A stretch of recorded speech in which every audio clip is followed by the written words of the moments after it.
long, as he only led, I think, one lap and has dropped out of competition. And you can see now that Tim Richmond is right up on the back bumper of Dave Marcis, and when he passes Marcis, if he does, there will be clear sailing and clear racetrack between himself and the leader, Benny Parsons. Richmond to the inside of Marcis now at the end of turn number 2, going down the backstretch. Marcis is being a little obstinate here too, as he just runs right alongside Richmond. Now Richmond with a slight advantage in turn number 3. Now, Bob, one thing we've got to remember now, Marcis came in a little early and took on 4 tires, where the other guys, Benny and Tim, only took on 2 tires. So he has somewhat of a... Timmy and Marcis just got together going down through here. He did bump. Look at this. Oh, and Tim is loose. They almost missed. What an outstanding job driving. Man. Tim Richmond played some real contact roller derby trying to get around Dave Marcis, and about 3 or 4 times he almost lost it, including right between turns 1 and 2.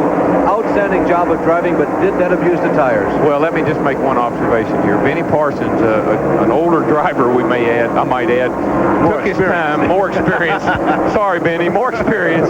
He took his time in that situation, and Tim was not going to have any part of what was going on. He was wanting Marcis out of his way. All right, now, Darren, here's a replay. Explain what happened. Well, they hit back here on the straightaway earlier, and that set this whole deal up. And Marcis said, hey, you hit me on the straightaway. How about a little nudge right here, old buddy? And I tell you, that's one fine piece of driving right there. It's hard to get a car crossed up at 160 miles an hour and hang on to it. But the thing that's also significant, Mr. Marcis is a little upset, and he's going to race old Tim as hard as he can. And in the meantime, 55 is leaving away from here. Yeah, it was a 1.9 second interval, and since that little incident down there in turn number 1, it is a 3.3 second interval.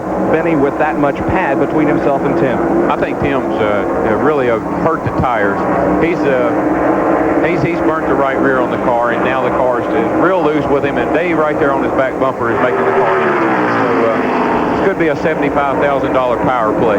Well, I tell you, that's a really tough call. If you're looking at the situation of Dave Marcis, whether he was in the right or whether Tim was in the right, who was in the wrong, that's a difficult one. As Darrell mentioned, you want to try and stay close. So if you get maybe 2 cautions bunched together, maybe you can get your lead back. But it started here on the front stretch. Actually, in turn 4, Darrell, they got close together. They were rubbing, and they got down to number 1. And Richmond just said, I am not going to let you lead going into 1. And he slowed down a little bit on Dave Marcis, and they touched. He's done some damage to the right side of the car. As they hit going down the straightaway here, it was a hard hit, and also I think he's cut a tire, hurt a tire, and that car is not handling, and I'm saying they're going to bring him in any time now. We'll watch for the stop by Tim Richmond. If he does, in fact, choose to come in, he stays out there for another lap. There are only a little less than 14 laps to go now for Benny Parsons, and he stands a chance of winning $75,000 here in the Atlanta Invitation.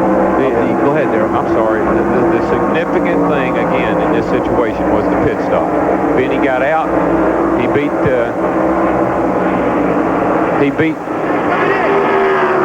Well, some information from Jack Arute in the pit area. What is the situation down there, Jack? Well, I'm here with Harry Hyde, and Harry, you're trying to call him in, but he won't come in. Well, we're going to try to... No, he's going to have to come in, I think.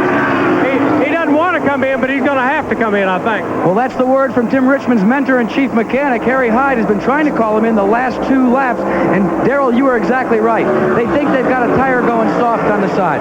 Yeah, they had significant impact on the front straightaway here. There's black marks all down the side of that car. He's possibly cut a tire down, and he's just trying to hang on and make it to the end here, but I think he's going to have to bring the car in.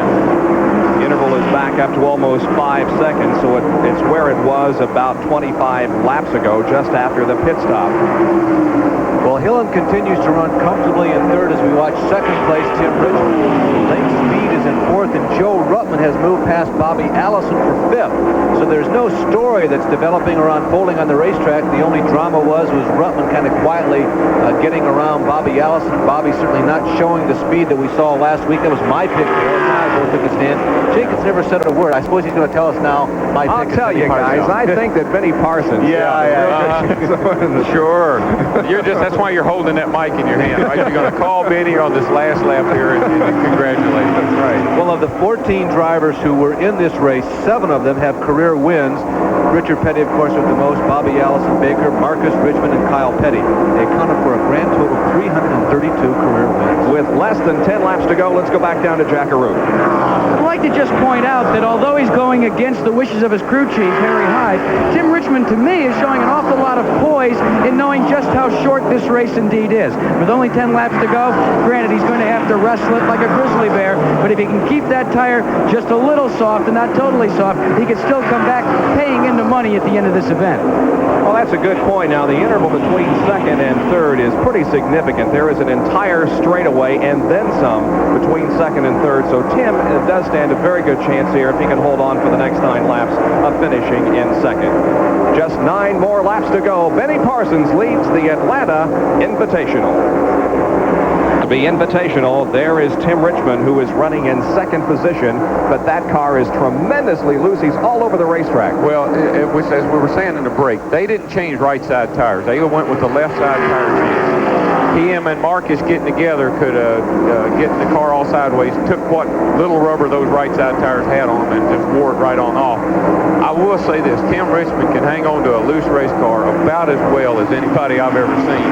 I don't know if that's from IndyCar experience, dirt track experience, or just what you don't know won't hurt you. I can't tell for sure. There was a race earlier this year. Didn't he break like a rear ratchet, which is almost impossible to steer a car? It wants to turn to the right every time you go into a corner, or worse yet, you don't know which way it's going to go, and Tim stayed with that car for several laps in those conditions, which were basically impossible for almost anybody else. See, a lot of us, we start complaining about the car, and some guys, they just figure, well, it's the way I'm driving it. I got to drive it differently.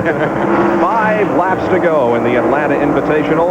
Benny Parsons on the point right now, with Richmond still in second. Third is Bobby Gillen Jr. Fourth is Lake Speed, and fifth is Joe Ruttman. And the question is, can Benny hang on for the win here, and can Richmond continue to manhandle that very abrasive race car that he's just having a terrible time controlling?